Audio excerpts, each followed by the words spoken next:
So what we're going to look at today is the higher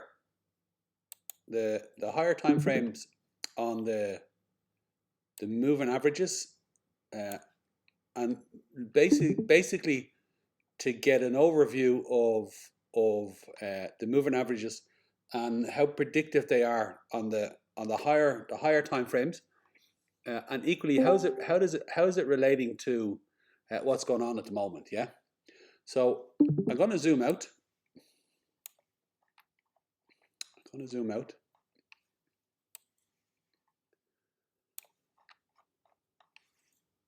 And I have two pages I'm going to show you today. Yeah.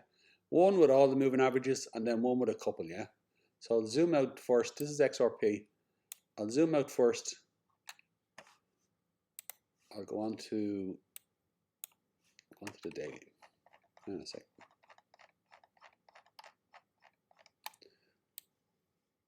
Just get it good.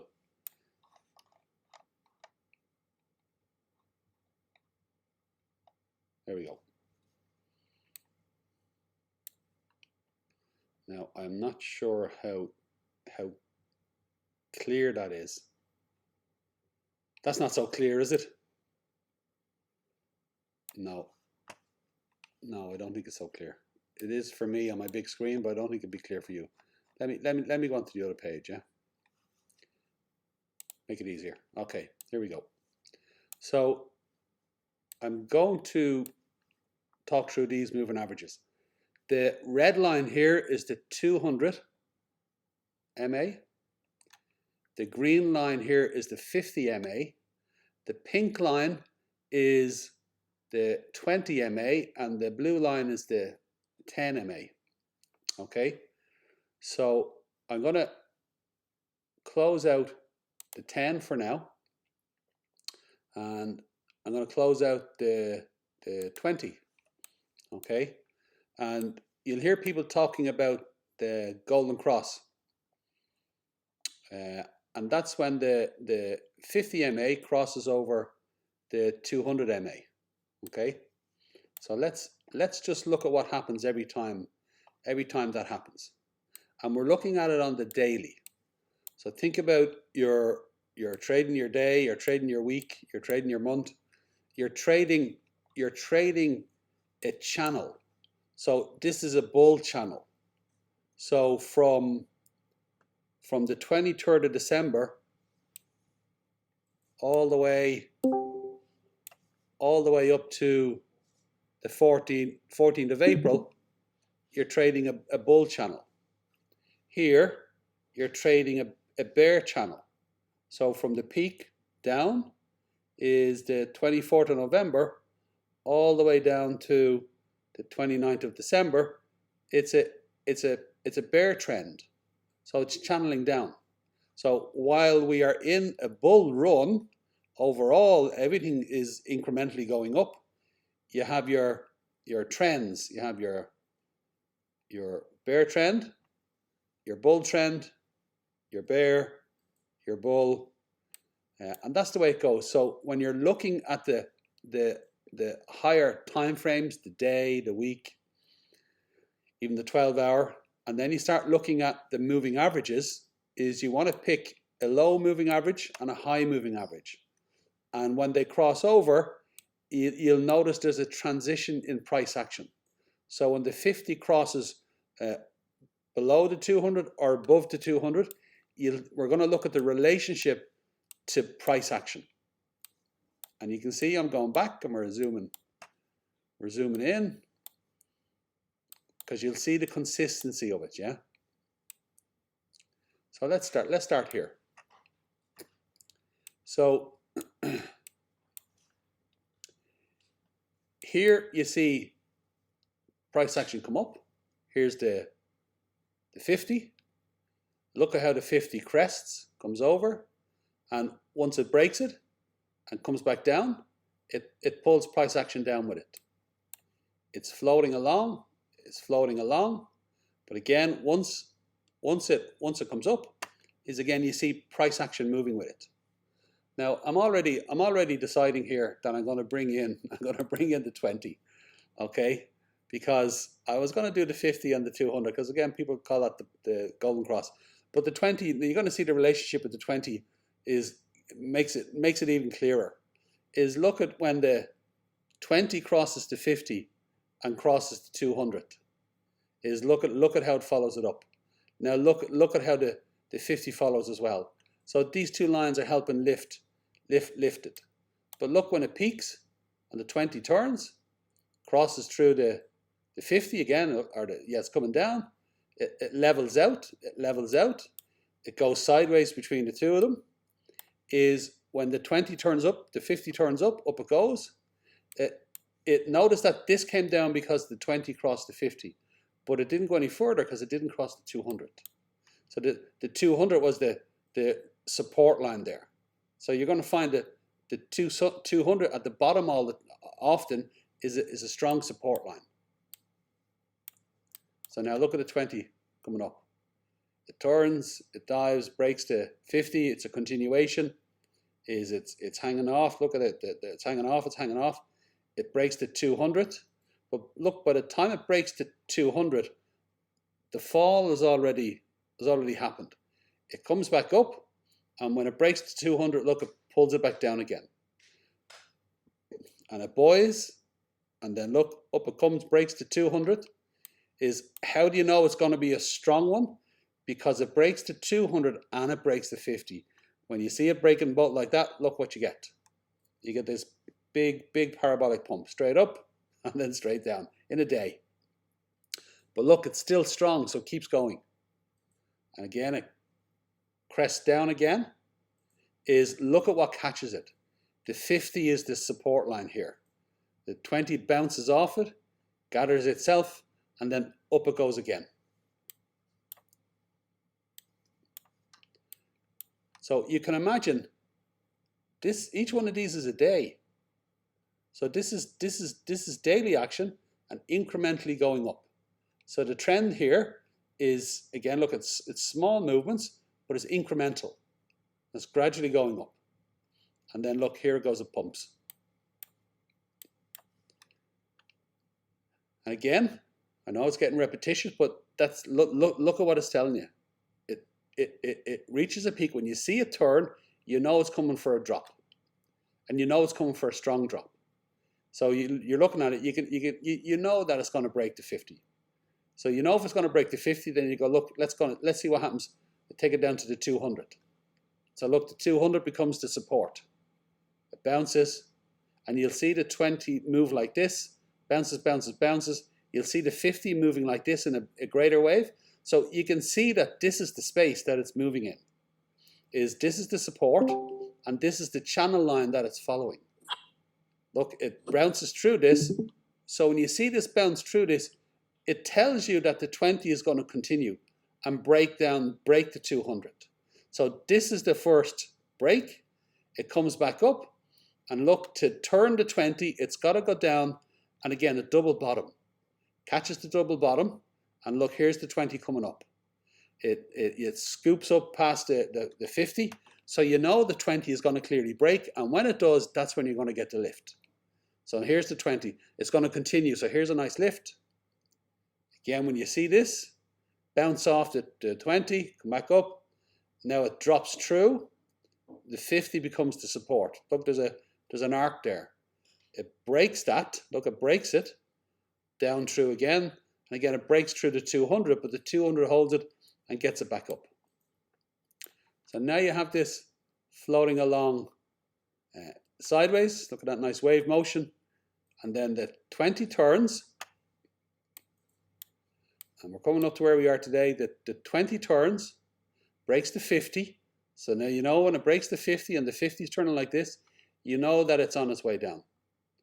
So here's the 20 breaking the 200. There's the most recent drop. There's the most recent drop. So now it's breaking. Here's the candles catching it. Look, here's the 20 turning. It comes up. It breaks the 200. It gets rejected by the 50. Comes back down. Tries to break it again. Gets rejected by the 200. Drops below the 20. Now it's floating below the 20. And the question is a pump or is it a dump? Now, the reason why it's not going to break up now is it obvious to people? Can everybody see why it isn't going to break up today? Because look at where the 20 is. Look at where the 50 is. So to get the lift is you need to see the candles get above the 20, and you need to see that movement get above it, so that then as it breaks through is the 20 will follow it. They're too far apart. They're too far apart, and the 20 here is going sideways. But now there's more information in that, and that's why I bring the 10 in. And I put the 10 in. Let me go all the way back here and tease you a little bit. So when you put the 10 in, is look at the 10. The 10, look at that, pulling it up. When the 10 crosses, look how it crosses the 20. It's a pull down. Look how it bounces off the 50, gets rejected on the 20, and then look, they pull it down again. 10 and 20 break the 50, and down it goes. You see the candles hanging off the 10? As it turns and breaks the 20, look, it lifts it up. And then it sits on the 20. And then it breaks the 20. So look, it drops down. Look how it drops down again. It needs a second bounce for the 10 to turn. So when the 10 breaks the 20 here, is the 10 needs to turn. And when the 10 turns, the 20 turns. Up they go together. Look at that lovely pump. Is letting you know that they're going to break the 50. And when the 50 goes, look at that. Here it is 10 and 20. 10 breaks the 20. Look at the drop. Is 10 and 20 come down together and bounce on the 50. And again, it's an ascending, again, look at this ascending channel. This nice ascending channel. It's all just bouncing along. But then when it turns and up it goes, up it goes. Look at the 10. Comes down, breaks the 20. There's a sharp drop. Didn't hit the 50, but you can pretty much say it got rejected by the 50. Bounces back up. And then you can see, pull back down again. So here's the 20 or 10. Here's the 20 coming down again. 10 crosses the 20, pulls the 20 down. They both cut through the 50. And again, look at this. And you got the bounce, literally like a ball. Bounces on the 200, bounce, bounce, and then down again. And then this time when it comes down with the 10 and the 20 together, breaking through the 200. You got the bounce. Look at the candles hang off. The 10 does a lift, but the 20 keeps pushing down. So look, they go down together. You got to get that second touch. The 10 turns up. So look, what created this? The 10 cutting through the 20 again. The 10 tried to turn up and the 20 pulled it down. So the 20 cut through the 10 and then, look, a little lift, but then the 10 cut through the 20 and threw it down for a second bounce, double bottom. The bounce from that, look, when it comes down, the bounce from that lets you know the 10 is turning. Look, the 10 is turning. It's going to cut through the 20. They go together. You know, they got to push through the 50. So there's a little lift up through. It bounces. And then look, up they go together. Again, 10 bounces off the 20. Another lift. Cuts through this time. Bounces off the 50. Cuts through the 50 this time. Bounces off the 200. Turns up, cuts through the 200, cuts through the 20, cuts through the 50, nice lift, a little bit of sideways, little drop there, up it comes, and then 10 cuts to 20, drops down, look, cuts through the 50, 20 cuts through it as well, so continuation, another drop down, cuts through the 200, look, there's a rejection, it comes back up, 10 comes down, 20, 50 is coming down this way, I'll say no, we're going down for the biggie. Look, the candles are hanging off. The 10 scoops, cuts through the 20, up it comes.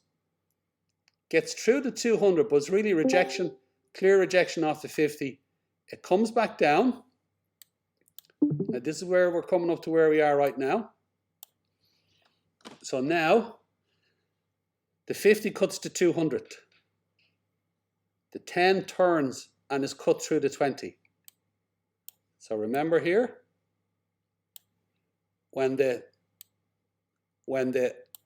10 comes up, there's a lift. When the 10 cuts down through the 20 again, there's a drop, double bottom.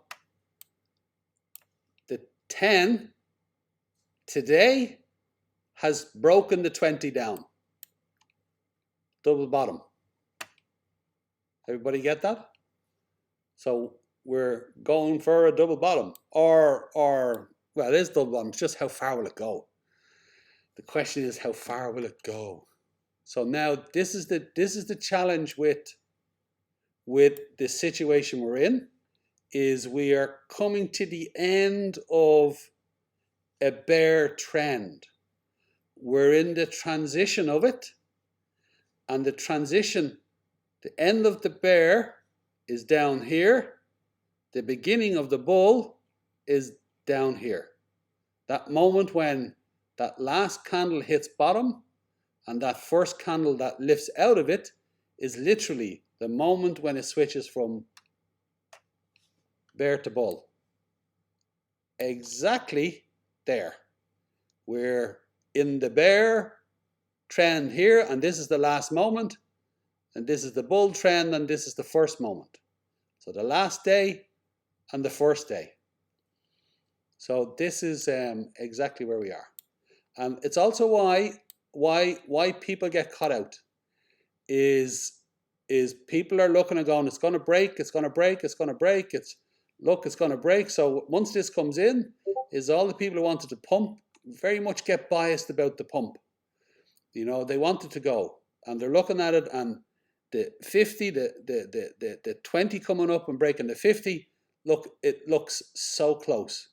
And the TA is going to give you very conflicting messages here, because you're going to get an awful lot of bullish because it is in transition, but yet you still get the bearish. And when an hour candle flicks one way, it's the bull. When it flicks the other way, it's the bear. And the candles are very malleable. The TA is very malleable, volatile.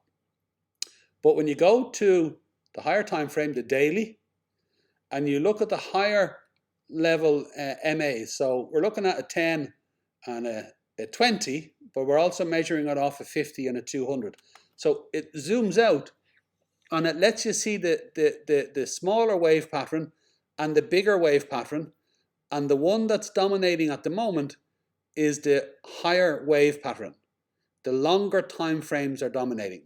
So this is where it can get very confusing, because all this past month, and more, sometimes more than others, is that you get inconsistent indicators. And an example is the RSI, Relative Strength Index.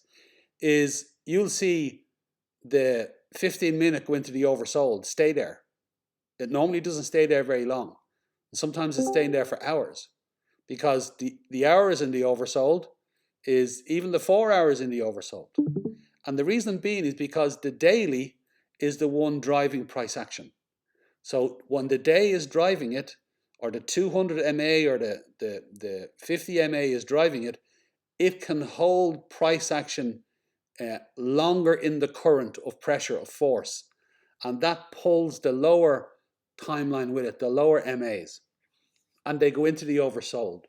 So normally you'd be looking at going, oh, the hours in the oversold, it's going to turn soon. People start looking at, let's do a swing trade here. Let's go in now because this is going to turn. And they put their trade in only for price action to go even lower. And you get caught because the indicators, or some indicators, become unreliable. And in truth, it's not the indicator that's unreliable, it's our understanding of it. Because the indicator is telling you what's happening. It's just our ability to read it is the challenge. And then the bias in that is, if a person wants it to pump, it's a bit like if you want to see the number 26 all the time. You'll be biased for that. You'll start seeing the number 26 all over the place. You'll see 2s and 6s everywhere, because that's what you're looking for. So when our bias kicks in, that's when this drops here, the pump boys and girls is keep looking at everything that's telling you that it's going to go up, and that's where they can get caught in it, especially around here. So, and again, you'll see it a lot of people promoting the fact that it's going to pump, it's going to pump, it's going to pump, it's going to pump. They will be eventually correct. It will eventually pump, but there's a difference between it eventually pumping and knowing the difference between the candle, that is the end of the bear, and the start of the bull. And we are very close to that. So let's look. So now this has gone on. This has gone on quite a bit already. So when this candle came down here, when this crossed 1, 2, 3, 4, 5, 6, 7, 8, 9 days. Okay, so I'm not sure whether it's going to be 9 days or not. I have a sneaking suspicion it's going to be less, but it might not be. But for sure, we're going to get at least, I don't know, 3 days of red candles. And if they're big red candles, it'll only be 3 days. But it might be more. Now, why might it be less? Let's have a look. Look at the angle of the 10 here. Look at the way it's coming down. It's not so high, and then it's just dipping and coming down. Same with the 50 or the 20. Look, it's dropping. So they're sort of coming down. They're coming down, like that's the angle they're coming down at. And again, this is just very visual. Like you can see, that's the angle. So you can see the timeline that it's in, if that makes sense. Where this one here, this angle is very different. Look at the angle of the 10. So the angle of the 10 is sharper. So it's a much sharper angle. So what does that mean? Well, look what happens when it's a sharper angle. You get the day that drops away. You back test and look, now you're in the spill. Now the MAs, the lower MAs need a rest, so there's a retrace. A drop down, then a retrace. This lets all the other lower MAs come back out of oversold. Look, and then you get the drop. Does that make sense? So this is indicating that once the angle of this 10 coming down is, if it keeps coming like that, you get a day, might get a retrace tomorrow, or another candle, might get another retrace, or you could just get 1, 2, 3, or 4, and you'll get them. You could get the candles going longer and hanging off the MA, which again lets you get to where you want to go faster, and then you can get a nice sharp. You get a nice sharp turn, and something like that. And then here's the 50 coming down. So now you got down, down, down, you hit your bottom. The candles are hanging. By the time this is turned, we've already hit the bottom. We're already coming up. So by the time you see the 10 turn, there's already candles coming up. So by the time the 10 crosses the 50, the candles will already be a little bit ahead of it. So that's pretty much what's going to happen. Something like that. It's just a matter of how many days will it be. Will it be 3 or 4 days? Will it be 9 days? Somewhere in between. So that's what I believe is happening. And if you look at price action, it's obvious. It's obvious. You can see it as clear as day. So now you can see how having this chart, a golden cross chart, XRP. This is what I have this chart, and I'll share it later. XRP MA's golden cross. That's and this is a chart I have. And it's a super one to watch because it lets you recognize the greater trend and when it's shifting from one to the other.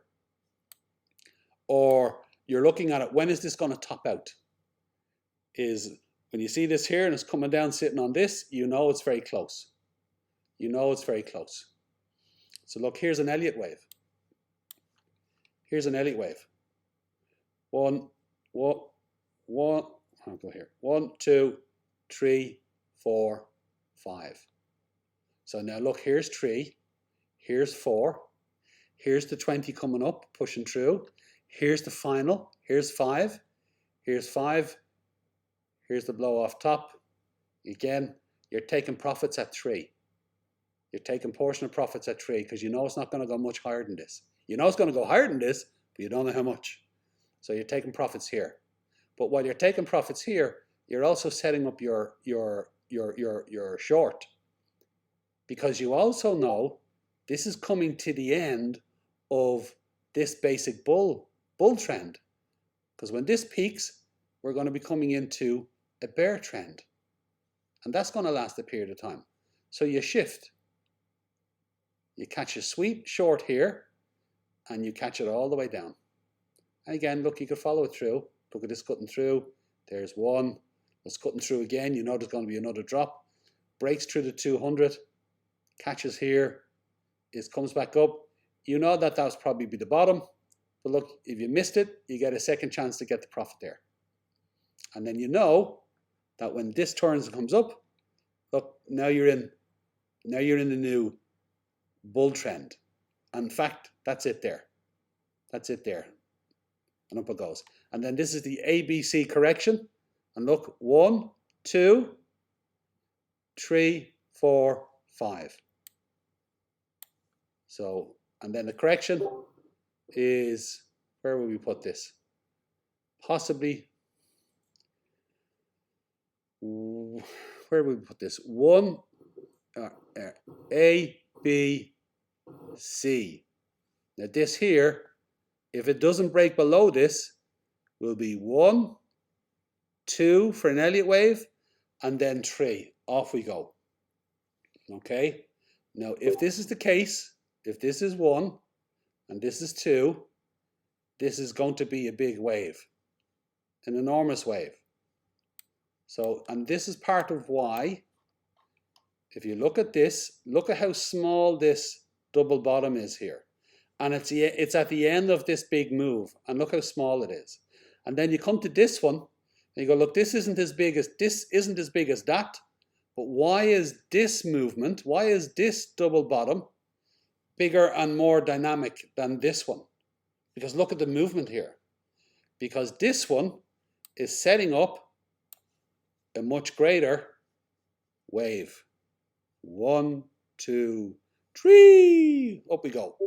And that's why this is difficult for people to read, because it's a much more dynamic action, and it's seemingly at the end of the end of bounces. So you would expect it to be a little less, and I think that's why it's also catching people out. But what it also is, it's the transition into a proper parabolic pump, because XRP hasn't broken its all-time high yet. And it's overdue it. It's the only coin in the top 10 that hasn't broken its all-time high. So you can expect 2022 is going to be enormous for XRP, because it has a lot of catching up to do with the other coins. And it's going to do the vast majority of that this year. Okay, so that's the story. That's the finger on the pulse of where we are now and why we are where we are, and then where is it going to take us. And look how reading these MAs alone, these 4 indicators on the daily, gives you an absolutely clear overview of where price action has come from, where it is now, and why it's where it is now, and why it's behaving where it is. And when is it the bear and when is it the bull? And then what type of bull can we expect? So there is a huge amount of information in these 4 simple indicators. They tell us so much. and it's on the higher time frame, but it gives you the refined detail of what you need to know for your trading today and tomorrow. It's excellent. Okay, so I would suggest that you open up this page again. I'll link it. I'll share the link later. And study the hell out of it.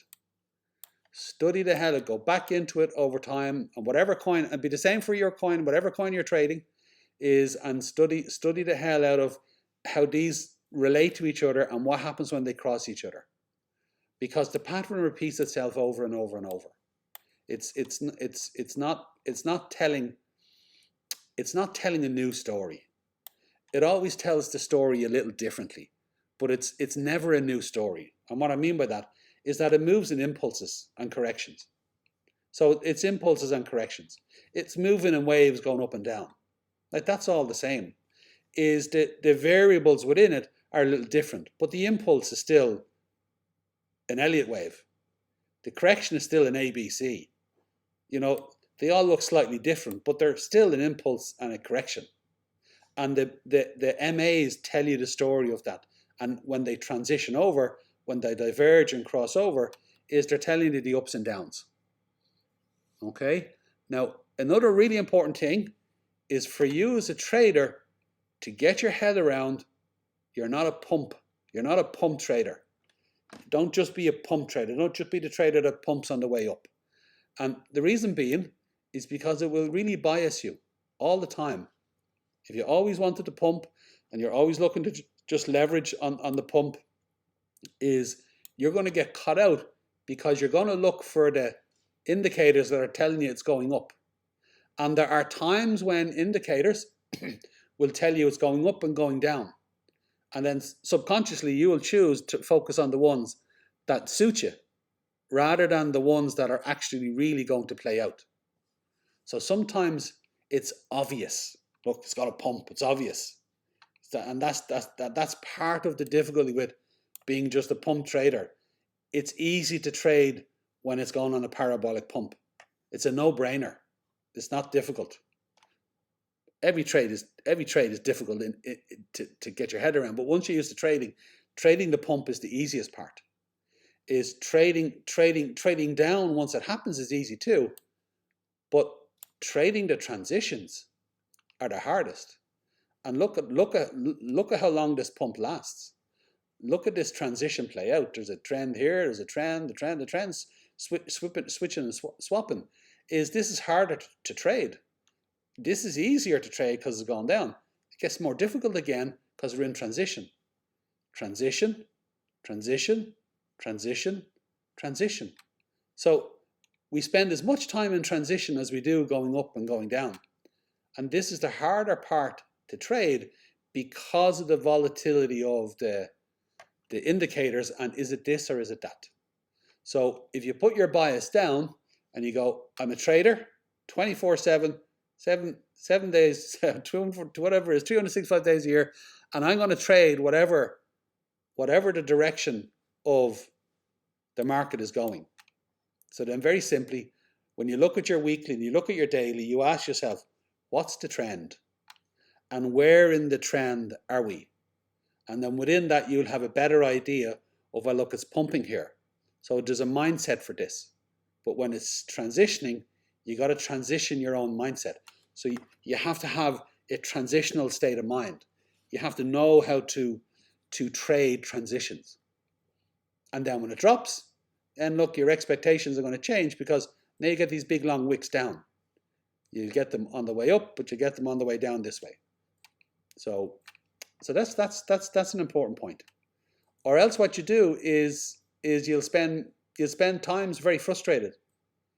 This is a very frustrating time to trade, whether you're good at it or not, because you got to be patient. It takes time, but you can still make money at it. And it's the difference between being frustrated and losing money, or being frustrated and making money. Is always make the money. So anybody, any questions? Any thoughts? I think I've explained how relevant and important it is, and it will up your game It'll up your game. I know the starting point I've been telling people is start trading on the 15-minute timeline, even the 5-minute timeline, because it gives you lots of opportunities to trade and test yourself. Is as you go along, is you need to be able to zoom out and go, okay, if I'm going to trade whatever time I'm trading, I still need to know the trend, so that you can decide when you go in and how you go in. So if you know the trend is you'll always hear people talk about it, the trend is your friend, because it guides how you enter and exit a trade. So super important. Okay, so that's that one there. Let me see who's in. Let me see who's in the chat. And we look at where we're going to go from here. Yeah. I'm just checking the price action. Okay. Hey Roy, can I just make just an observation, like an aha moment that I just had is, yeah, go for I it. can see how this helps to confirm when you map out your waves and your arcs. Yeah. It helps to confirm where you're at in the actual in the actual waves, right? Are you in final bounce? Are you in final peak? That kind of thing. I can see how that's right. How these MAs help to identify those specific areas within the waves. So this is really good. That's right. That's right. Yeah. Polanco, it really helps you clarify. It helps you clarify confluence. That's essentially that's essentially what you're saying there, is that you've got a 15-minute arc in here, you've got an hour arc, a 4-hour, and you've got a daily. So you'll see that this line here on the 4-hour will be or the daily final bounce. On the 4-hour, it could be a third drop. On the first hour, it could be a third spike. So you'll see that you get a confluence between the different arcs at different points along. That's you're spot on. So now you can see why I've been so dogged about. There's one more drop to go. The 4-hour is due a third drop. It's due it and it hasn't happened. Yeah.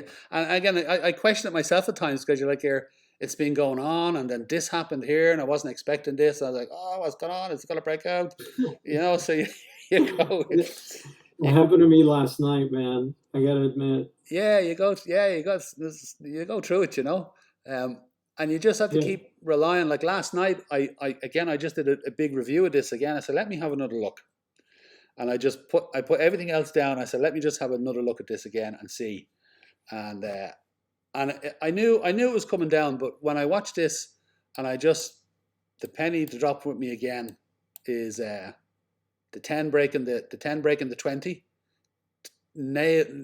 Absolutely confirmed what I'd already known from my other TA, but just this one just said, okay, this is giving me a really solid confirmation, So, but yeah, fascinating, There's a lot of stuff to be checking in with.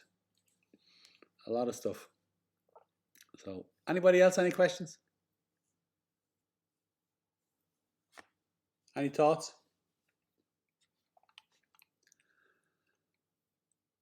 No, just as it's happening.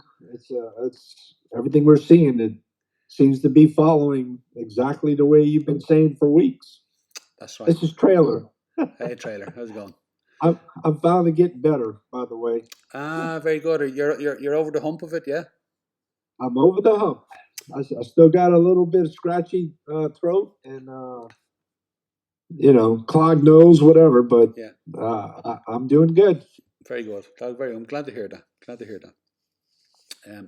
Yeah. So this is this is super. Okay. So there you go. So add that to your arsenal.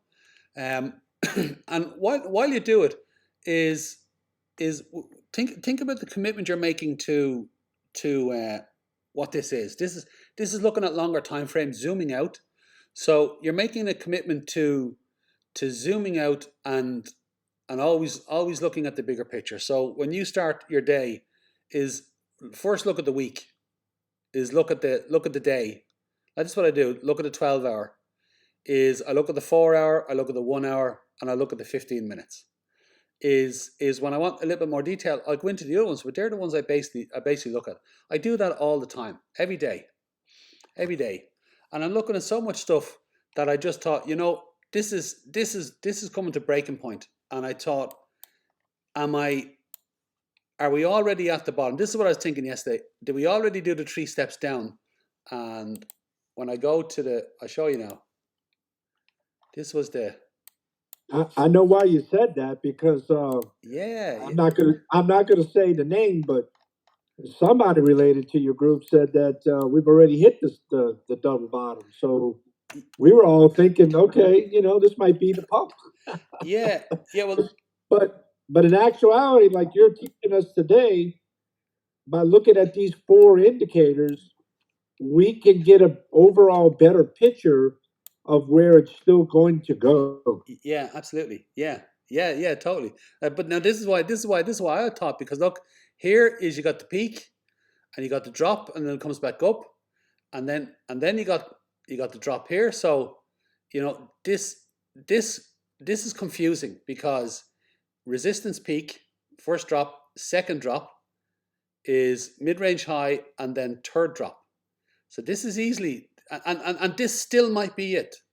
And then you got there could be double peak here, and then you got first drop, or is this here is first drop, and this is resistance peak, and then this is second drop, mid-range high, and then you have a third drop. And again, I think that this is third drop coming now. So well, either one of those is going to drop from what it seems like.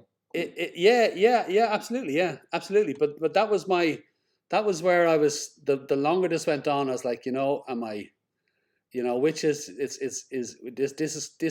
throws a spanner in the works, because it looks so obvious, but then this double top here is can throw you out. It's a bit tricky at times, So now I was looking at it and I was going, look, this is going to drop, this is going to, and then this happened. I'm like, oh, for F's sake, Now again, I'm also aware that you get the lift before you get the dump, so there's always that as well, But I'm just looking at this, and I'm looking at the bullish indicators, and I'm going, God, I can see how this could go as easily as it could drop. And I just thought, I need to just clear my head. I need to put all that down. Let me just zoom out. Let me look at a couple of indicators, and let me see what it tells me. Because I've been looking at these. I look at these indicators every day, but I look at them. I look at all of them, and I know this might seem a bit messy here, but I look at them all, and it's clearer when you're sitting 8 inches away, 10 inches away from it. But I'm looking at it like this, so I needed to clear my mind. I needed to just go, look, there's an awful lot going on here. I'm mapping it all out. I need, again, just to zoom out, and I have this. It's just I haven't just looked at this for a while. Is I need to just zoom out and simplify it, and because I could see like there's an odd thing going on here. There's an odd thing going on where, let me try and pick an example. If I go into, I think, the 4 hour, I'll zoom in so it's clearer. Yeah, there's a thing going on that doesn't normally happen so easily. So normally when there's a breakout, it's the 5 and the 10 driving it. Okay, it's the 5 and the 10 driving it. Is in this transition time, the VWAP is driving a lot of the breakouts. So look, look at this here. The VWAP turn. It's the VWAP that led this breakout. You don't normally get this. Normally it's the 5 that leads it. It breaks the VWAP, and the 10 breaks the VWAP, and the 5 and 10 breaking the VWAP, you get this lovely drop. But it was the VWAP that was pushing it down. This is I think at this stage, at the lower part of the end of it, We're right at the end of a cycle and the beginning of a really big one. So the VWAP seems to be leading here when it wouldn't normally. And then another thing was happening is that what happened here is, see this white line here? It was the 20 that kicked off this pump, or this dump. So I know the 5 is in there, but it wasn't until the 20 broke that the rest broke with it. And normally it's the 5 and 10. And the 5 and 10 cross the VWAP and the VWAP, and that leaves, and then the 20s will follow. But this one, the 20 is doing it. Is when I go further in different timelines, it's the 50 swooping in. I'm trying to think, is it a 3R? The 50 swoops in. Like, here we go, look at this here. Is this on the 3R, yeah, on this, it's the 50 MA that pushes this down. Comes in like this, look, like a bomb coming in. And this is what triggers the push down. Now again, the 5 and the VWAP go with it, but it didn't budge until the 50 came in. And that's an odd thing to be seeing, where you have the higher time frames coming in and really pushing down price action. And that's where the bears are, the higher time frames on the bears are dominating. I was saying that it's the higher time frames that are now pushing price action down, because we're really coming right at the end of one bigger trend and really heading into a new. Our bull run is only beginning. So this literally is the end of the old bull run and bear run. The old one back in 2017 is still dragging on. We haven't had our all-time high breakout. This next bull run is going to be our all-time high breakout. So this is really the beginning of the bull run for XRP. So the higher time frames here are really coming in and pushing it down. And that's where I can see the bears are still in charge, but then all the earlier time frames are bullish. They keep turning up and pumping, only to get knocked down again. And that's where the bulls are coming in and going. So when you get right to it, it's like, Jesus, which is it, you know? So anyway, so that was that's a little bit of drama that's gone on. Very hard time to trade here. Very hard time to trade. Very challenging time. Is even engaging with it and looking at how it works. Is the bits that you're learning today. Remember, transitions are a large part of the market. So the more you get used to it, the question is, how many transitions do you go through before you go, I'm really getting the hang of this? And you can trade these transitions. So yeah. So think just think about that in your trading journey. Is look at bear trend, little bull trend, little bear trend, bull, bear, bull, bear, bull. That's a big bear one. Little bull one here, back to the bear, and then we're gonna down to the bear and then up for the big bull. So you can see it's like seasons. Is you're trading it. Is when I'm done with this one, I'm going to tell people how much I earned on this one. Then when the bull run comes in, is at the end of the bull run, I'll tell people how much I earned on this one. And I think it's a really good way to recognize it. Is how well did you trade this? Well, how much did you make? At the end of the day, is there's your skill of trading, but then what was your profit at the end of it? And it's a good way to measure, you know, there's a season, look, here's a new season. And just see them as seasons. And then just go with the seasons as they happen. So it's a nice way to do it. Also as well is that, you know, you and again I'm doing 24/7 with this. Is at this one, I'm looking and going, okay, this is wrecking me. Is for this bull run, is I'm going to change my approach. So I'm gonna have to look at how do I get a better sleep pattern, and how do I trade and get a better sleep pattern, because getting the balance right. Because in this one I really went for it, because I wanted to figure this out. I really wanted to figure this out. So I've not let up in myself in the sense of I'm staying on this. It's like a rodeo, and I'm on the bull, is because I really want to crack this. You know, I really want to get the head around this. So think about that yourself. Is now the opportunity next time is we've got the bull run to go on. You learn what you learn. You're going to have a bear and a bull, a bear and a bull. Is how many rodeos do you need to go on before you go and get my head around the bull and getting my head around the bear and getting my head around the transitions.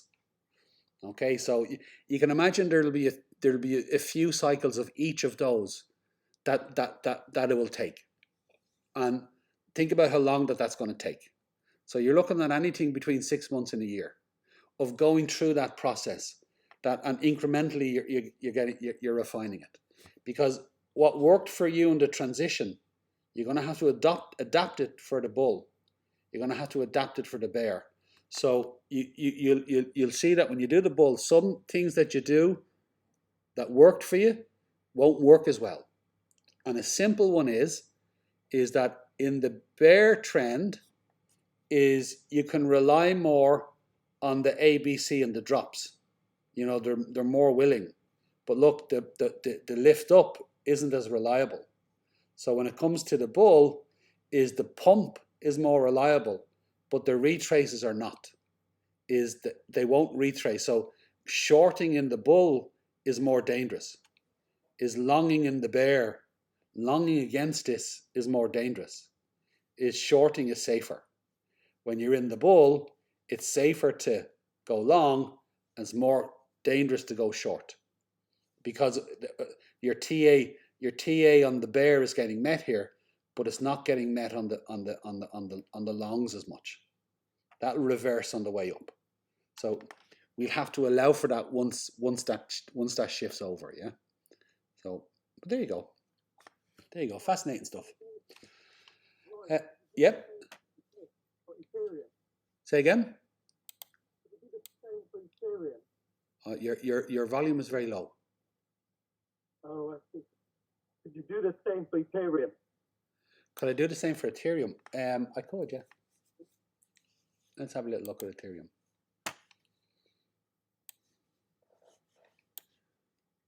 Over here, let me have a little look at price action as well. Okay. So I'm going to change the screen.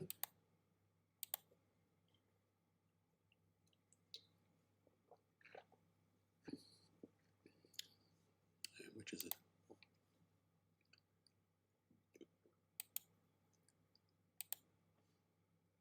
There we go.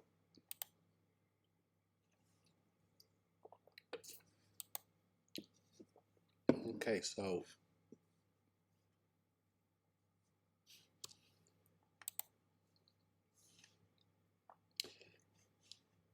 sorry for a sec. There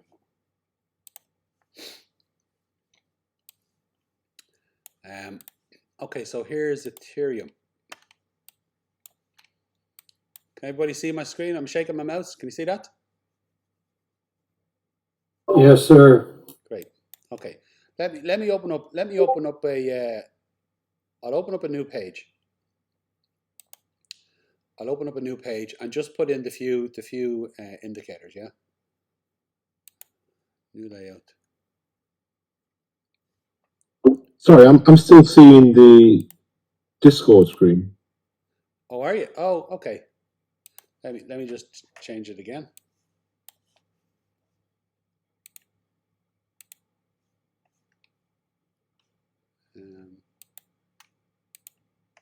There you go. Can you see it now, O'Neill? Yeah, that's better, thanks. Super. Okay. It's the XRC screen. Say again? Who's showing the XRC screen? You can still see the. No. Let me change it. Watch. ETH. Yeah. ETH. ETH and I'll do Bybit because we want to leverage. Okay. And there we go. We'll go on to the daily, because again we're zooming out, having a big look. Now I'm going to go up here and do my indicators. So MA, moving averages.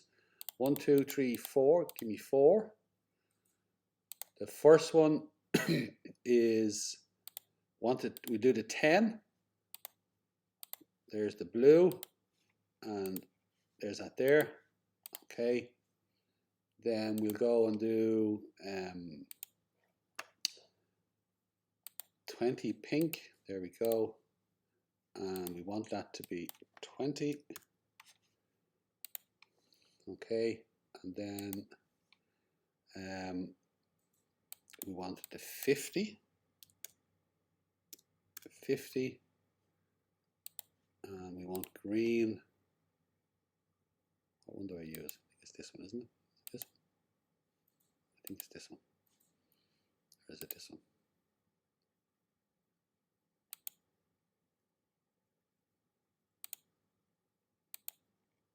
Let's go down. Hang on one sec. I always get the green mixed up here. This is my my Asperger's. I need to get the green right. Can't go on until the green is right. Okay. What one is it? We're doing yellow. It's probably the one at the top. Yeah, it's the one at the top. You're right. Yeah, yeah. Yeah, the one at the top. There we go. There we go. Okay. Okay, and now we are into the 200. Okay, that's red. There we go. And then here, 200. Okay. Okay. So now let's go back a little bit. Okay, because it's always good. Always go back. It's a bit like you're warming up. You're doing a lead in. So it's always good to go back a little bit and see what it is, just to get your think about mind mapping. Is you're just getting used to the mind mapping of it. Okay, so let's start here. So there's the 50. Actually, there's the 200. There's where the 200 starts. So here, again, there's the 10 breaking the 20. Up it comes. Breaks the 50. Tells you there's continuation.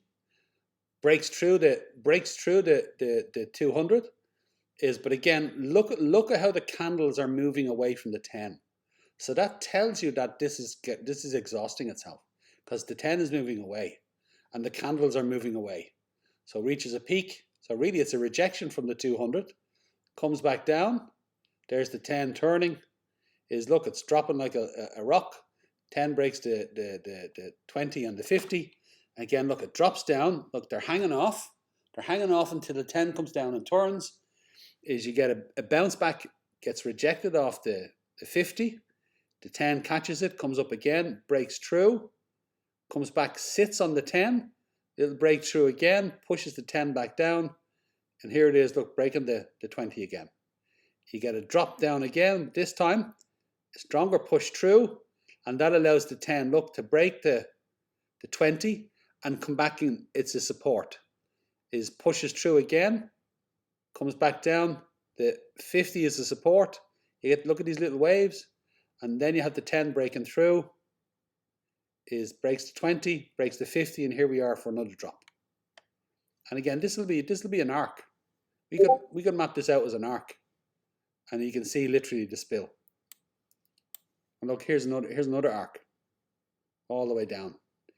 10 breaks the 20, 20 and 10 break the 50.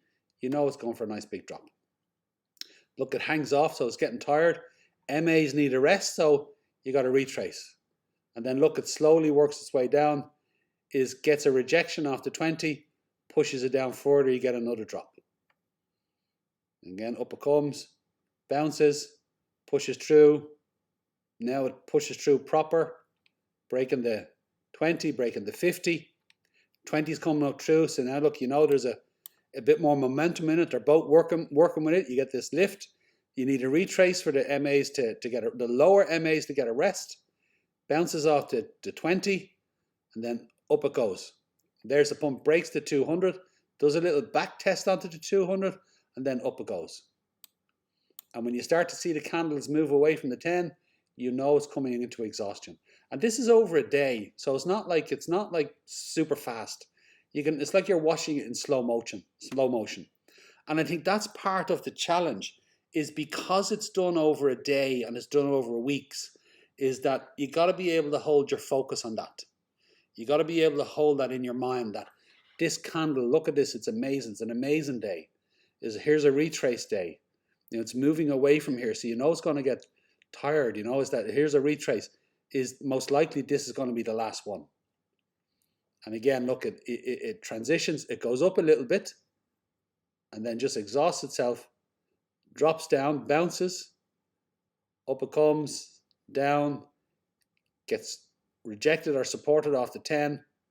Now you've got your second bounce. It's your dead cat bounce. So this is one of the things, I'll say this to you now. When we reach the top of this bull run, the one that's coming, is when we meet the top of our first Elliott wave, is it's going to exhaust itself. If you haven't sold at the peak and you see it coming down, you're like, oh, I missed it. Don't worry, because it's going to bounce. It's going to have the dead cat bounce. It's going to come up and do resistance peak. Sell! If you haven't sold here, sell there. And it's one of the strategies that traders use, is you can sell on the way up, or when dead cat bounce comes in and you get the retrace, is you can sell here. So now one of the challenges is exchanges get very busy. So don't expect to put a sell order in here and it sell immediately. That's the problem. That's why people dollar cost in on the way up, because you get your orders in. Just because you put your order in doesn't mean it's going to happen. So you'll see at the end of the bull run, the real parabolic peaks, is people have been putting their orders in, but yet it's not getting covered for hours or days. So while you put your order in here, it doesn't get sorted until it hits here. So you can get caught there. So that's why dollar costing on the way up is much safer. Is when it comes back to here, is start putting your sell orders in when it comes back to here for here. Don't wait until it hits the top, because it could be too late then. But look here, you have the 10 crossing, and you know yourself that this after this, there's a big retrace. There's a big retrace coming. 10 cutting through. Here's the 20, bounces off the 50. 20 comes in. They both cut through. Much greater drop. And again, look, they're hanging off the 10. They're hanging off the 20. It takes the 10 and the 20 together to get the lift going here. When you start to see them break the 50, and there's a lift breaking the 200, look at the steady climb up. Needs to catch a breather and then goes up again. Needs to catch a breather and then goes up again. And again, this is what's wonderful about Ethereum, is look at the run that Ethereum's gone on. It also is frustrating, by the way. This is frustrating. Remember I told you about Ethereum likes to go up in these long, slow angles? Like, this is for price action, the value, it's great for this, but it's a fecker to trade. Because look at how much it's up and down, up and down, up and down. So you gotta be clear about catching a good bottom and then catching it up. So you're here, and it can take look at all this fecky sideways. It's still going up, but it's all that. So this can be very frustrating for Ethereum at times. And then look at that, boom, up it goes. So there's the 10 and the 20 going. Look at how they bounce off each other. They break through again. You get these wave motions. I've talked through enough, so I'm sort of moving a little faster, because you know what I'm saying when I'm talking through this. It would be good for you to go through it yourself. There's the 10, breaking up through the 20, breaking up through the 50. It's a little bump, but look, it lifts again, a little bump. Support on the 50, support on the 20. There's the bump again. Support on the 10, support on the 20, support on the 10 and the 20. Again, same again. You're looking at it here, is it for continuation, or is the 10 going to turn? It's for continuation. Okay, here's a bump. Down here for one final push down before we get the pump. Get going here, and then up we go. And this is what's going to happen for us. with XRP is that you're going to see it's going to have to pull itself out of the doldrums. So you get a little bit of this, and eventually we get to the point where you get this pushed down, you get this coming here, and then up it goes. So this is exactly what's going to happen for ourselves with XRP, yeah. And then, do you see this here? XRP hasn't had its one of these yet. This is one of Ethereum's. XRP has yet to do this. So look at this. Bounce, a retrace, a resets. Look at resets, and then it bounces again. Roy, I have a question. Yeah. XRP, okay, I officially now I have 10,000 XRP. I'm excited about that. I have some other coins too, but XRP now has a lot of competition with a lot of other coins out there. So how do you know that it's going to go so well just because it's the last one out the race or out the stall, so to speak? Yeah, great question. There's two thoughts. One, XRP for what it does, Ripple for what it does, doesn't really have any competition. It's I mean, I have a Ethereum too, and I love that. That's a good. I really feel that's going to be a good platform for a while. Yeah, Ethereum has an awful lot of competition because it's smart contracts. So there's a lot of other companies doing smart contracts.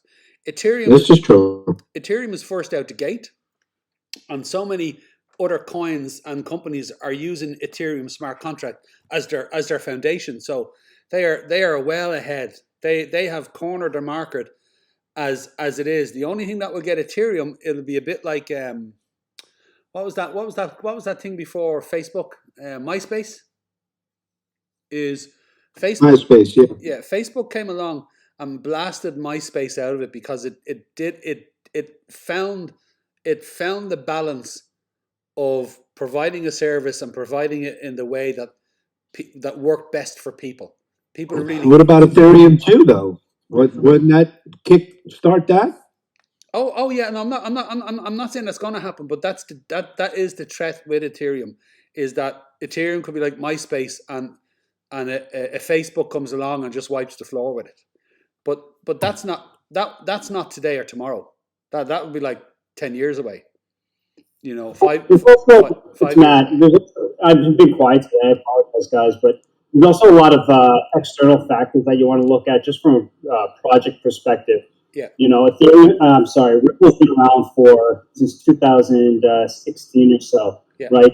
Founder left. He started, one of the co-founder left and started Stellar. But the thing is you want to look at what projects are in the financial space, right? So you have Ripple, you have Stellar, you have IOTA, you have Wench, off the top of my head. And, when you're looking at these projects, then you want to look at, additional external factors. What are these guys doing to gain momentum? What kind of partnerships are they doing, right? So now it goes really down instead of price action and what we can chart these things to the future for years. But it really comes down to what is their white paper, what's the project team, what kind of partnerships they have, and then it's obviously speculative a bit. Any of these projects at any time can tank. So there are those factors. But as far as Ripple, biggest thing that's holding me back right now is the SEC lawsuit. And once that thing settles, which they're saying it's going to happen in 2022, then we could take a look at really where it's going to go. Yeah, well, Ripple's a bit further down the road. There's a reason why the law case, the case is happening at the moment. You got to think about positioning. Is there are better systems out there than Ethereum. Ethereum 2.0 is trying to solve a problem a lot of other systems have already solved. But here and there is Ethereum has the position and it has the market. People are using it, so it is in the best position to take advantage of that. It just needs to be able to provide the service as efficiently as some of the other smart contracts out there, because it's not the best smart contract, but it has the best position. It has the potential to be equally as good as smart contract, but it needs updates because it's an older version. It's an older version, and things have moved on. With regards XRP, again, it's back to position. XRP has positioned itself in the financial system with regards to taking over SWIFT. There's an awful lot of governments and banks who are already working with Ripple. So Ripple have the position. Is one of the reasons why the court case is happening, because Ripple really is going to replace SWIFT. So that's going to change the whole dynamic with regards fiat shifting over onto the blockchain and the banking system shifting over onto the blockchain. And at the core of that is remittances, cross-border transfers. Ripple has positioned itself. It's not trying to position itself. It already has positioned itself in that market. There's nobody else has positioned themselves like Ripple has. The same with Ethereum. Well, knowing that, I should just sell my stock and put it all in XRP. well, people talk about it's good to diversify. I only have XRP. I only have it. I don't have anything else. But people say diversify. But I'm happy with where I am. So Ethereum has got the position. XRP has got the position as the coin of value. Bitcoin has the position. It doesn't mean that they'll always have them, but it's very hard to topple these guys, and none of that would happen overnight. It would take a maturing of the whole network and market for that to happen, because we are moving now. I think by the end of this bull run, we won't just be in a speculation market. We'll be moving into a utility market. So that's really where we're going. So why is the court case happening? Because the regulations, the world has to agree regulations. All this cross-border transitioning into the blockchain, this doesn't happen without the world agreeing the terms. And the person or the group who control that at the moment are the States. America, they're the biggest by far. They're the big power. They're the big power player. They haven't set their regulations. So until the biggest power player sets their regulations, the rest of the world is waiting for America to set the regulations or to set its standard, because the dollar's in charge. So now that's the power play with the court case. And they're talking about, oh yeah, we've got to get regulation. It's also why Ripple are saying we're not going to finish this court case until we have clarity.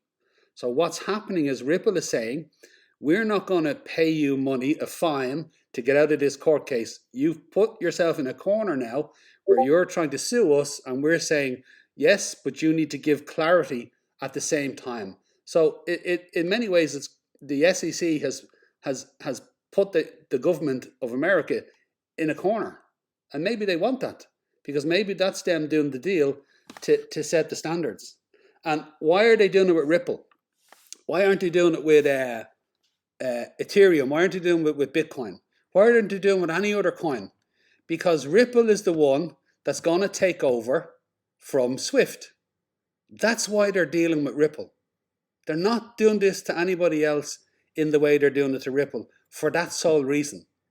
These are the two power players who are now in discussions. That's what this court case is really about. I'd imagine the discussions are already done and dusted.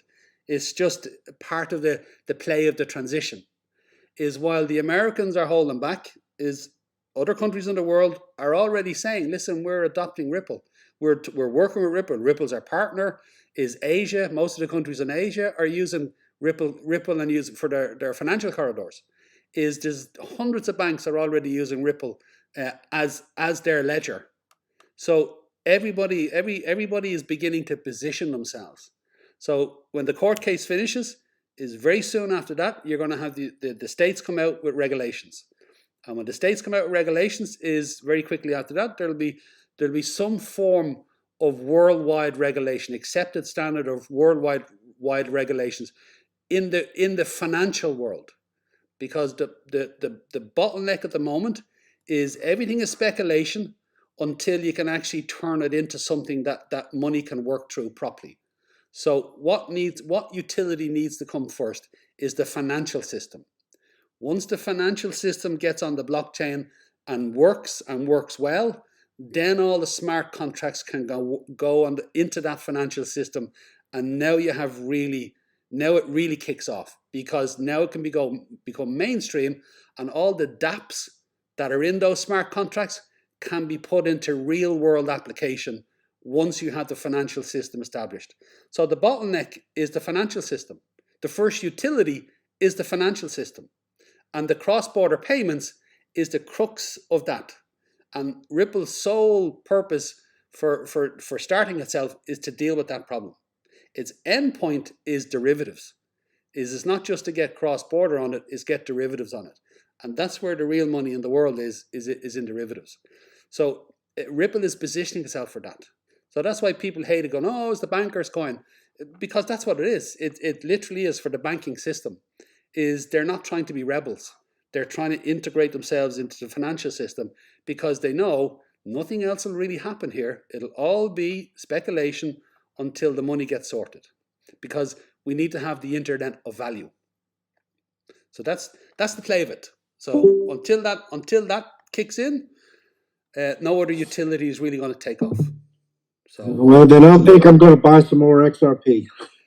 Yeah, well, trailer. Let me. Yes, but let me give you a better idea. Is learn to trade leverage successfully, so you won't have to put your hand in your pocket again. I don't use my money anymore to buy XRP, because I make far more leveraging than I could from putting my hand in my pocket to buy XRP. Okay, that's good advice. That is, I know that. Yeah. And trust me, that is the best advice. It is. Yeah. And if it takes time, it takes time. That's fine. But once you get there, you'll never have to put your hand in your pocket again to get XRP, to buy XRP. So that's if you guys are thinking of a goal to strive for that. And not necessarily with XRP. If it's Ethereum or whatever your coin is or your coins are, that's where you need to strive with regards to leveraging. You get to a point you don't have to put money in your hand, take money out of your pocket anymore. So it's super.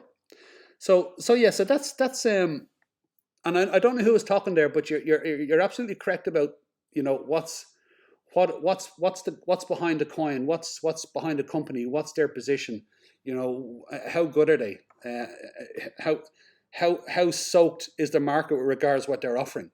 And a simple example is all the smart contracts that are kicking off now, they're all going to do great, but how many of them are going to be around in 10 years' time? So that's when the regulations come in. I think there's like 13 or 14,000 bloody coins at the moment. Is when the regulations comes in, watch how many of those coins just fall away. I'm not talking about the big ones, but I'm talking about all these fecky little coins. When regulations come in, it's going to start cleaning up the market, and it'll be more difficult to come in and create a coin, and because you need to run, you need to have your regulations in line with the financial markets. So it'll begin to tighten up. It'll start to clear out a lot of the. Does everybody remember when you could buy your mobile phone off a private dealer before all the big companies started to franchise their shops? Yes. So that's what it's like at the moment. But when regulations come in, that's when the big companies come in and start to take over. So you'll start to see some coins that they'll become more dominant, and a lot of the others will just fall away. But that is literally at least a 10-year process. It's not today or tomorrow, but you'll see over the next 10 years that gets much tighter. So we really are entering the market at a perfect time, because it's not on the fringes anymore. It's very much coming into the center, but it's only beginning to do it. So catching. But it doesn't hurt to hold just the best coins. Like I'm sticking with your goal of I think you said the other day 5 coins. Don't go beyond that. Matic is one of them. Yeah. Of course, I think Polkadot is one. That's just me. Yeah. Chainlink. Yeah. These are ones that are built upon some type of future. Now, these other coins that are out there that people are really pushing and promoting, are those the ones you talk about that may fall by the wayside, like Shiba Inu or some of these other, I guess, not you know, not puppy dog coins. yeah, not necessarily the coins that we all are familiar with, but in general the coins that are like there's 13,000 at the moment. Is there's we'll never learn what 99% of those are. So most of those are going to just go. Is the ones that will rise to the top. Okay, so you're talking about all those. I got it. I got what you're saying. Yeah, yeah, but even in the top 100, you'll see the amount of coins that were in the top 100 on the last bull run that aren't there now. There's a lot of coins that aren't there now that were there 4 years ago. They just fall away. So you're right with regards looking at the history and the timeline and the credentials to see that are these guys in it for the long haul, and are they able to hold their value, that it's not just a speculation, that when it comes to a utility of some sort or some value, like the metaverse is new, but the metaverse is going to be enormous. So look at some of the big players in the metaverse today, and like I plan on the dip when XRP pumps and there's a big dip, is I plan to buy. I have a short list of coins that I plan to buy into, and while I have my utility coins, I'll have the other type of coin like the metaverse. I'll definitely be buying coins for the metaverse. Might even buy some metaverse property because that is going to be enormous. Is give it 10 years and we're all going to be living in the metaverse. That's the way it is, So, but that is one of the things that's going to be big. And I know that we all know that. NFTs seems to be another one. DeFi is another one. So these are the pillars. If you think about the network and the structure, and then within the structure, you're going to have the things that are going to fill. It's a bit like having a house. There's the structure of the house, and then your smart contracts. You need a financial system, but then there's the things people are going to spend their money on, the things that the smart contracts are going to be used on. So the metaverse is going to take up an enormous amount of space because we're all moving on to living online more. Is when the metaverse kicks in and VR kicks in, virtual reality, is again we'll all be virtual reality living online. It'll be much more of an immersive experience. That is going to be enormous in the next 10 years.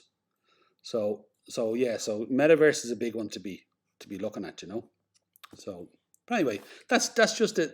As the market develops, as the new network coming in develops. So wait until you see when the financial world move onto the blockchain. Is you're going to see this move in steroids. It is going to just explode, because that means people can actually put their dApps, they can put their stuff onto the web, and they can start making money from it. Now it's not speculation anymore. It's things are turning into money. There's real money exchanging hands. So it will explode. So that's what's coming in the next 10 years. So anyway, I'm waffling, but you get the idea. you get the idea. So back to Ethereum, because let's just go to what that person was asking me, because I think really what you're asking about is where is Ethereum now? Isn't that really it? So let's have a look. Look at the 10 turns, and again there's one of those. Look at those long. Look at the Ethereum up and down, up and down, up and down, and then it turns, breaks to 20. Look at the drop, bounces here. The 50 is catching it. Up it comes, breaks through, breaks down. Look, the 10 and the 20. Because it's the 10 and the 20, there's that drop. Look, 10 and 20 break the 50, comes back up, little lift, turns, and then drops again. Hangs off the 10, gets a little lift. The 10 turns. Now this is where it's different than XRP and also Bitcoin. Bitcoin and XRP, today the 10 has broken the 20. For Bitcoin and XRP, they're the same. But for Ethereum, is Ethereum. Look at here. The 10 gives a rally. Look how it just snaps down, drops, does another little rally, and again, excuse me, is because the 10 is still coming down. It looks like the 10 is going to continue, and what I mean by that is that, see it here, it's coming down. It turns a little bit, another little drop in it, and then eventually you get the turn. Is the 10 hasn't turned here. So the 10 is for continuation. But look at this, the 20 is gone a little sideways. Gone a little sideways. This is where you got to get into the detail. Gone a little sideways here, but then it dipped. So this dip is important. This 50 coming down like this is important. So we would need to see a proper turn on the 10, which that's not as clear. You're right. That's a little tougher. It is. So now you sort of, with this one, you sort of maybe rely a little bit on Bitcoin, because when if Bitcoin goes, the market has a tendency to move with it. So now unless Bitcoin goes sideways and unless the altcoins go, because that's what's coming soon as well. It's quite possible Bitcoin's going to go sideways here and the altcoins will explode, because that's what happens in the market as well. So, but anyway, so look, you can see it's still heading down. So it's broke through here. It's hanging off. If this had turned up here, it would give an indication that, okay, this is breaking away. It's opening up for the 10 to turn. But it went sideways and then it's dipping down. So this dip down is telling me, and then this angle here hasn't turned. So now this is for continuation. So does it have the oomph to get it down? And most likely is, give it another day or two. Look, tomorrow, the next day is, look, there we have our double bottom where it comes down, it hits, but it doesn't break below. It doesn't break below. Okay? And then this could be again our 1, 2, 3, and off we go to the races. So again, 1, this is good enough to be 2, but looks like it could go to here, and then 3. So again, I have it down at 3,450, and then I've gone possibly 3,3. So 3,450, 3,3 hits that bottom, and then bear trend is over, bull trend is in. This drops down, hangs down. Remember, let's say 3 days here. So if you look at, actually, this is a really good point. Is this hanging down here? This looks like 3 candles. This isn't 9 days. Like with Bitcoin and Ethereum or XRP is like, how long is this going to be? Is this doesn't have 9 days in it? Not a chance. This looks like it has 3 days in it. 1, 2, 3. The 10 is already turning. It turns and it catches. It breaks the 20, breaks the 50, and off it goes. So I would suggest that Ethereum was almost letting us know here that is the bottom here is going to be in the next 3 days. I think that would be a good marker. You know, so there you go. That's what it looks like. But again, Ethereum isn't as easy to read as Bitcoin or XRP. So any more questions? Thanks, Roy. That was really helpful. You're very, yeah. If there's I'll share any other indicators that would support what you're saying with the moving averages right now. Is there any more indicators that support the moving averages? So like, oh if you yeah. fib right now. Excuse me. Yeah, who's that talking? Who's Paul? It's Paul. Paul. Okay, Paul. I didn't recognize your voice, so I wanted to know. Very good. Hey, Paul. and I've been off for a while, but I'm glad to be back. Thank you. Great, great. Yeah, let's have a look. Yeah.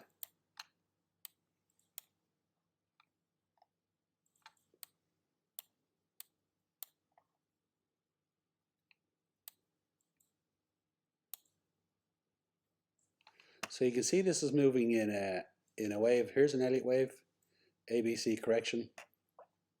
Here's an Elliott wave, ABC correction. This is an Elliott wave, but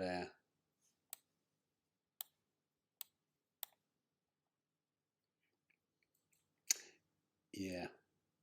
See, this is a scary thing. This is. I don't think this is it, but this is it. This is it. This is, if this was a 3, a 4, a 5, is the correction here could be much bigger. Yeah, I don't think it is, but that was one of the things that was like, Jesus, is it going to be a much bigger correction? You know, so let's look at from here. Yeah. So I'll go from the top down to the bottom here. There we go. Okay. And then the general rule of thumb is look at bringing it down to the golden pocket as the general target. You know, it's the mid range. You know, it's the one that's more likely. Yeah. So again, if you look at this correction here, you bring it down. There's the golden pocket at 3492, and then the bottom of the golden pocket is 3428. So yeah, there you go, Paul. That would be a target there. Yeah.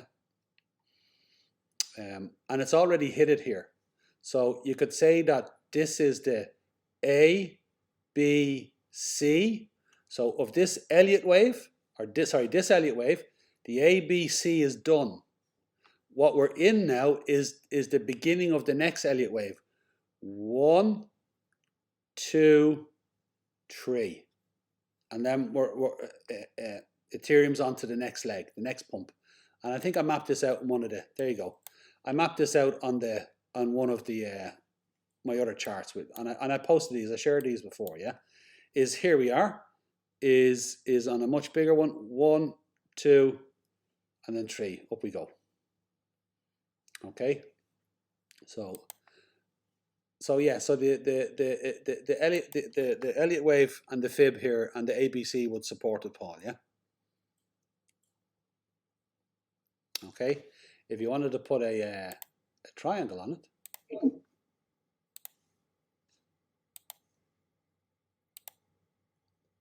Okay. And again, we probably have to pull this over here like this. And again, here's mountain skyline, mountain peak, third drop. I'd say this is final peak, final bounce, and then off it goes. It'll probably be a 1, 2, 3 as well. Okay. So the arcs would support it as well. It's hitting that final bottom and then off it goes. Again, here's the hour. Again, coming down is final bounce and then off it goes. Okay. Has anybody any more questions?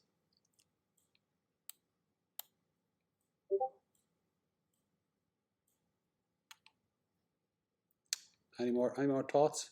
I think I did a divergence line I did a divergence chart. Yeah. So now look at the divergence. This is this is the divergent. These are my divergent lines. Yeah. So look at here. This is down here at 1,689, and there is the bottom of the local drop, that recent drop. Okay. Now you can see how this divergence line is a support line along this channel here. Okay. But when it dropped down, is it drop down to there, So again, if you follow this line up, this drop down is, there we have 3.6. So there's a potential of, if it comes down and hits this, is this could be a 3.6. Is now most likely if it goes to 3.4, I'll have to pull it down a little bit more. Okay, but let's say that's where it is for now. But now look at this. Look at this divergence line here, here. Okay, so now let's say there's look at that for a strong retrace. And I'm gonna have to check my price action here. Okay, there's a strong retrace. Let me just check. Just making sure I'm not having any crazy actions here. Okay. Okay. So now is excuse me, is when can the real movement up be confirmed? When this line gets broken. So again, let's say again it comes down here, and then it works its way back up. It could do something like this, back down onto this line, and then it pops out. So now you're looking at around 394,000, and again you probably hear this from people, 394,000. But when you look at this divergence line, when it basically breaks this line, is it'll come up and hit it, might get a little rejection, break through, come back down, retest it, and then break up. And that's when you're going to have the pump kick back in. So that's pretty much the way it's going to go. It's going to work its way here and then work its way up to this. So once it hits its final bottom here, is it'll start working its way towards that breakout. So it's definitely coming. Definitely coming. There's, where are we now? We're on the 3rd of January, 5th of January, 6th of January, 7th of January. Is, yeah, somewhere in the next 3, 4, 5 days, is it looks like, well, hang on. If it wants to sit in here, it could drag this out all the way to the 8th or 9th. But let's say somewhere up until the 8th or 9th, at the latest, I would say, and then you're going to have this. It's going to go. It's going to pop. This could actually this big green retrace here, if it wanted to, could be it. I don't think it is, but I'm messing. Okay. So again, I posted this divergence page as well. If you look at the ETH setup page, if you scroll through it, you'll see that this is here, yeah. And I'll post it again so you can copy it out yourself. So again, these are just other indicators that you're checking just to see where price action is at and what are the relevant targets. So you can see this is setting a line that when it breaks it, is out it goes. Okay. Anybody any other questions?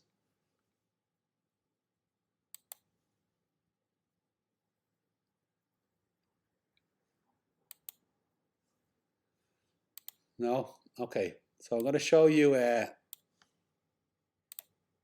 just what's happening with XRP at the moment, because there's been a retrace there. So just very briefly, because this is the rodeo that is the moment.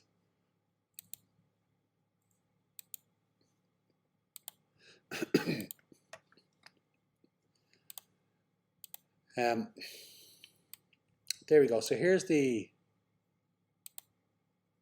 maybe I can show it on, and I'll go into the hour.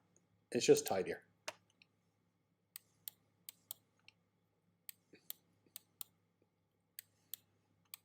There you go. So you can see the rodeo at the moment is you're getting the bears pushing down, you're getting these long wicks back. And then look, you get this lift is pulls down. Look at this here, this back up, look, pulls down, look for back up here again. And here it is, look at the 20. It looks like the 20 is the rejection, and it's spiked up really fast. And then look at the rejection already there, yeah? So what's happening with XRP is this. There's a divergence line here. There's a divergence line here. This is the battle that's going on at the moment, yeah? There's that line there. Okay, so what's happening is you can see, look how clear that is. Look at the battle that's going on here. So So you can see that it came down, got rejected. And it also confirmed the line. Came down again, got rejected. This time I thought, you know, because what's been happening is that you get the spike down, and then it works its way down. You get the spike down, and then it works its way down. You get the spike down, and then it works its way down. There, and then it gets spiked down, and then it works its way. So I thought this one would work its way down, and it was going to work its way through. So look how it didn't retrace. The body stayed at the line there. But then look at this. Is a big pushback, but look at the length of the wick. Look at the length of the wick. And you look, push up again, but again, look at the length of the wick. So you can see the lower time frames are really are really pushing up, but against the higher time frames that are coming down, and excuse me, just blasting it. So no doubt, if I look through, although I don't have all the moving averages here, no doubt if I look through the timeline, I'll see that there'll be one of the timelines where you'll have a big moving average coming down. Like there's the 5 and 10 on the 4 hour, but they're not the big ones. I'm just looking to see is there a moving average here, a high moving average that's going to come in and just pummel this, you know. I'm waiting for okay, there again. Look at the VWAP. Look at the VWAP pushing. I find this fascinating that it's the VWAP going on its own here. And generally when the VWAP goes on its own is their long runs, because it seems to be able to pull moving averages into the oversold or overbought for and hold it for a long time. So let me see. I'm just wondering what's going to break the stalemate here. It may be the VWAP. The VWAP might just decide, yeah, I think it's the VWAP. But look at the 20 here. Look, this is on the 8 hour. Like this is an 8 hour. It's not like a 1 hour. Look at the angle of this 20 coming down. It's coming down like a hammer. This is, you don't see this too often. And then the VWAP is just, look at that angle, straight down. I think the VWAP is the one that's going to break this. That's what it seems like. The VWAP has decided this is going to get broken, so it's going to happen. Let's have a look at the 12. Let's see. Oh, fascinating. This is how strong this is. This VWAP here was up like that, was turned up like that, and it just got pulled down. Look how sharp that turn is, and then equally the five here is getting pulled. So I think what's going to happen next is the 10. The 10, when the 10 turns, is you get the 10 turn, you get the spill, and that's where we're going to get that big spill down. Yeah. Again, look at the 20 crossing over the 50 here. So the 20 crossing over the 50 here is a big deal as well. Yeah. And that's the 20 EMA. The white is the 20 EMA, and this is the 20 MA. And then on the daily, again, there's the 10 breaking the 20 MA. The white one is the 20 EMA, and that's also breaking the 20. So again, it's another signal that things are strong.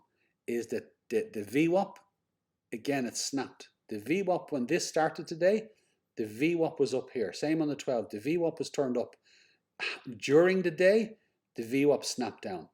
So you don't see that very often where the VWAP starts on a day up, and then at some point in the day, the VWAP does an absolute U-turn. It's very seldom you see that. And then equally, look at the 5 here. The 5 is curled up like this.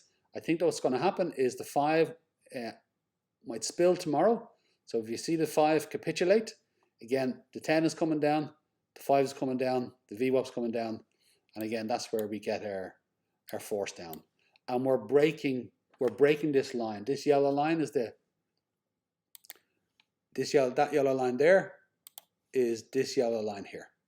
So it's breaking it and keeping it broken is the challenge, yeah. So once we get through this, where is it? Once we get through this line, is we're definitely on our way now for a lower challenge. Now here's one of the thoughts on it, yeah. Is XRP has a tendency to go further than Bitcoin. So if Bitcoin goes 10%, XRP is 15, 20%. Generally, that's the rule of thumb, you know. So XRP or Bitcoin and Ethereum have about 10% to go. So if XRP has the same 10% is, let me get the ruler out. 10% would be 73, 74.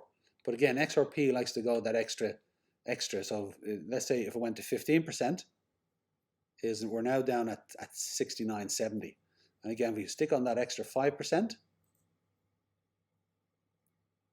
we're down at 65 thereabouts, 64 to 65 as a range. And now that would also work in with the bottom here is 57, 60. So anywhere within this range still holds valid that this is the bottom of a C, and then 1, 2, and 2 always comes very close but never breaks it. 2 and then 3 is if it came down and broke this. The same with Bitcoin and Ethereum. If the price action comes below this point, well then what happens is that the C is not here. The C is then here. This is the C because it goes lower.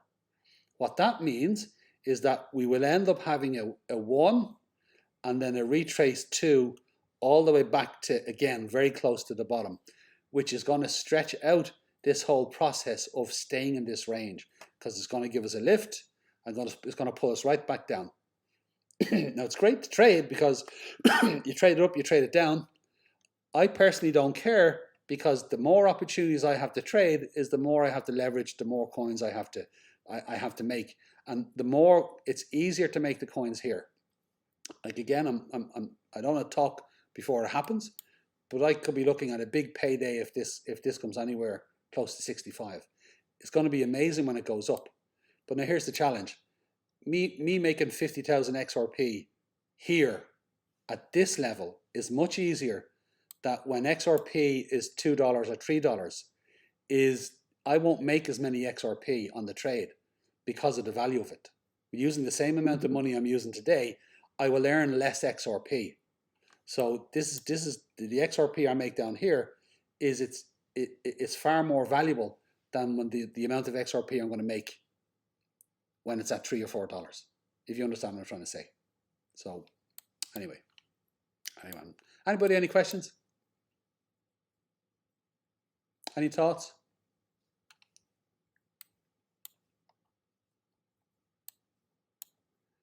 Now, I know I said I would do a beginner session, and I keep promising to do beginner sessions, but then when I'm looking at the people in it, is all you guys have been here regularly, is me doing a beginner session right now. I want to scroll down. I've done a couple of beginner sessions with you, and there's beginner videos that are there, yeah? So you have more than enough to be working on. Me doing triangulations with you is not the best use of our time.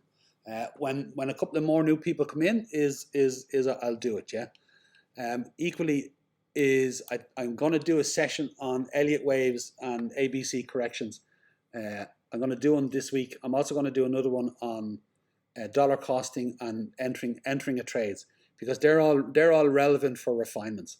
So I'll be going into those this week, and part of that there'll be the arcs anyway. The arcs will be part of that, yeah.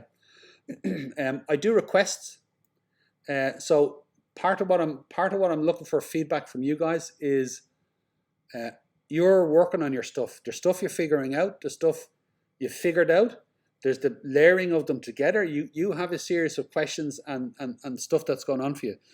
I would like to start doing more Q&A sessions where we just turn up and we just talk, and you guys, the time is over for you guys to get into the detail of where you're at and what you're working on and any questions you have. So I would like to do more of those.